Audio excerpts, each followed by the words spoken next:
جب خندق کی جنگ میں صحابہ نے خندق کھودی تو وہ 30 فٹ چوڑی تھی، 30 فٹ، اور وہ 22 فٹ گہری تھی، 22 فٹ۔ تو 10,000 کا لشکر تھا، کوئی اس کھائی کو پار کرنے کی ہمت نہیں کر سکا۔ تو عمر بن عبد ود یہ بڑا شاہ سوار تھا اور 100 جنگیں لڑ چکا تھا، اس نے پھر اپنے گھوڑے کو اٹھایا اور دوڑاتا ہوا آ کر اس نے یوں جو اس کی لگام کو کھینچا ہے تو اس کے گھوڑے نے چھلانگ لگائی تو 30 فٹ کی کھائی کو پار کر کے صحابہ کے لشکر میں جا کھڑا ہوا۔ کہنے لگا حل من مبارز، ہے کسی کو مرنے کا شوق تو آ جاؤ۔ تو سارے دم بخود ہو کے چپ کر گئے سب۔ حضرت علی کی عمر تھی 21 سال، وہ کھڑے ہو گئے، یا رسول اللہ میں جاتا ہوں۔ آپ کہ بیٹھو، یہ عمر ہے، عمر۔ اس نے پھر کہا ہے کسی کو جنت میں جانے کا شوق جس جنت کے دعوے کرتے ہو؟ تو کوئی نہیں کھڑا ہو۔ حضرت علی کھڑے ہو، یا رسول اللہ میں جاتا ہوں۔ آپ نے کہا بیٹھو، یہ عمر ہے، عمر۔ پھر تیسری دفعہ اس نے کہا کدھر گئے تمہارے جنت کے شوق؟ تو پھر حضرت علی کھڑے ہو، کہا یا رسول اللہ مجھے بھیجیں۔ کہا یہ عمر ہے، کہا عمر ہے تو کیا ہے، مجھے بھیجیں تو صحیح۔ تو اچھا کہا جاؤ، پھر ان کے لیے دعا کی۔ تو یہ بچے سے وہ 100 جنگیں لڑا ہوا۔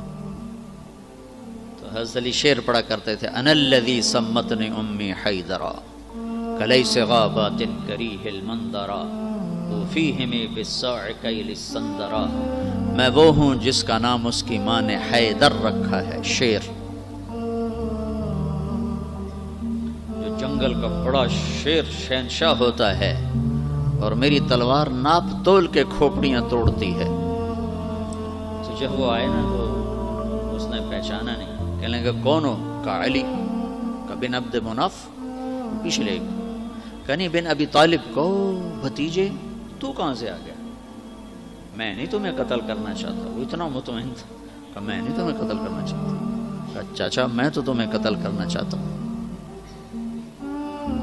تو اس کو اتنا غصہ آیا، اس نے گھوڑے سے چھلانگ لگائی، حضرت علی پہ ایسا جارحانہ حملہ کیا کہ حضرت علی کو پیچھے دھکیل دیا۔ تو غبار اٹھا، دونوں غبار میں چھپ گئے۔ تو اللہ کے نبی نے ہاتھ اٹھایا، یا اللہ علی کی مدد فرما۔ تو اس نے تھوڑی دیر کے بعد اس نے جو وار کیا، جو سر پہ لگا حضرت علی کے ترچھا، اور کندھے پہ آ کے لگا، کندھا زخمی ہو گیا۔ تو اتنے میں حضرت اللہ کے نبی کی دعا ہوئی، یا اللہ علی کی مدد فرما۔ تو حضرت علی نے بڑھ کے وار کیا، اس نے ڈھال پہ روکا، وہ ڈھال کٹ گئی، سیدھا اس کی کھوپڑی پہ لگا اور 2 ٹکڑے ہو کو نیچے گر گیا۔ حضرت حسن اور حسین بیمار ہو گئے۔ تو اللہ کے نبی خبر لینے آئے تو دونوں بچے بیمار تھے۔ تو آپ نے کہا حضرت فاطمہ سے روزے کی منت مان لو کہ اللہ تعالیٰ بچوں کو شفا دے تو ہم روزے رکھیں گے۔ تو دونوں میاں بیوی نے 3 روزوں کی منت مانی کہ اللہ ہمارے بچوں کو شفا دے، ہم روزہ رکھیں گے۔ تو اللہ نے ان کو ٹھیک کر دیا۔ تو دونوں میاں بیوی نے روزہ رکھا اور افطاری کا سامان گھر میں نہیں تھا۔ تو ایک یہودی تھا شمعون، حضرت علی اس کے پاس گئے، کہا کوئی مزدوری ہے؟ کوئی مزدوری ہے؟ کہاں ہے؟ یہ اون ہے، یہ صاف کر دو، تمہیں جو دوں گا، کچھ جو دوں گا۔ تو وہ اون لے کر گھر میں آئے، حضرت فاطمہ کو دی کہ صاف کر دو۔ انہوں نے اس کو دوپہر تک صاف کیا، وہ واپس لے گئے۔ تو اس نے تھوڑے سے جو دے دے، تو انہوں نے پیس کے آٹا بنایا، کھانا بنایا، روٹی بنائی، سالن تو تھا نہیں۔ دونوں میاں بیوی افطاری کے لیے بیٹھے ہیں کہ دروازے پہ آواز آئی، مسکین ہوں اللہ کے نام پہ مشتاق۔ تو دونوں نے ایک دوسرے کو دیکھا، تو آدھی روٹی دے دیتے یا ایک روٹی دے دیتے، ایک خود آدھی آدھی کھا لیتے۔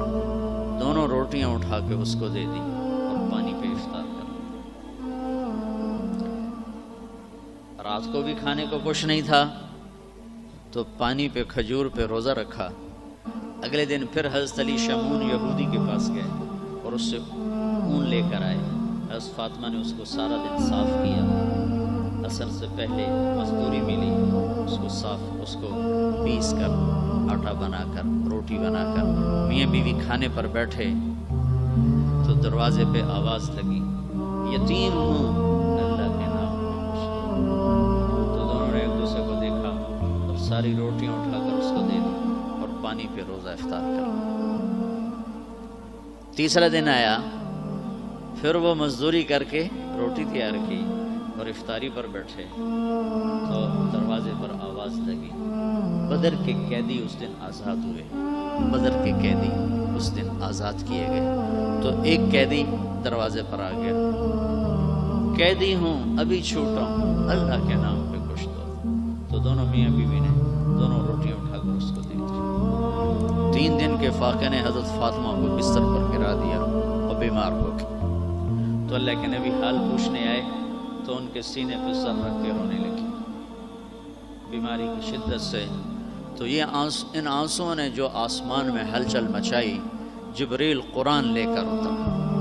وَيُطْعِمُونَ الطَّعَامَ عَلَى حُبِّهِ مِسْكِينًا وَيَتِيمًا وَأَسِيرًا إِنَّمَا نُطْعِمُكُمْ لِوَجْهِ. پوری آپ کو سنو پیچھے سے, اللہ نے کیا عزت بخشی. پیٹ بھرنا تو جانور کا بھی کام ہے, پیٹ ہی بھرنا رہ جائے تو جانور انسان میں کیا فرق ہے. ان الابرار یشربون من کاس کان مزاجها کافورا عینا یشرب بها عباد اللہ یفجرونها تفجیرا. یہ میرے بندے ایک دن آنے والا ہے وہ پئیں گے جس کا انہیں تصور بھی نہیں, کافوری شراب پیے گی. پھر اب ان کی تعریف یوفون بالنذر, اپنی نظر کو پورا کرتے. وہ منت کا مطلب اپنی نظر منت کو پورا کرتے ہیں. یوفون بالنذر ویخافون یوما کان شرہ مستطیرا, اور آخرت کے دن سے ڈرتے ہیں. ان کی یہ صفت ہے وَيُطْعِمُونَ الطَّعَامَ عَلَى حُبِّهِ مِسْكِينًا وَيَتِيمًا وَأَسِيرًا. یہ خود بھوکے ہوتے ہیں, علی حبہ, خود بھوکے ہوتے ہیں اور کھلاتے ہیں مسکینوں کو, یتیموں کو اور قیدیوں کو. اور پھر ان کی اخلاص کی اللہ نے گواہی دی, انما نطعمکم لوجہ اللہ لا نرید منکم جزاء ولا شکورا. اللہ ان کے اخلاص کا گواہ بن رہا ہے کہ یہ کہہ رہے ہیں کہ ہم صرف اللہ کو راضی کرنے کے لیے کھلا رہے ہیں, ہم کوئی آہ واہ نہیں چاہتے. انا نخاف من ربنا یوما عبوسا قمطریرا. ہمیں اس دن سے ڈر لگتا ہے جو دن بڑا خوفناک ہیبتناک ہے.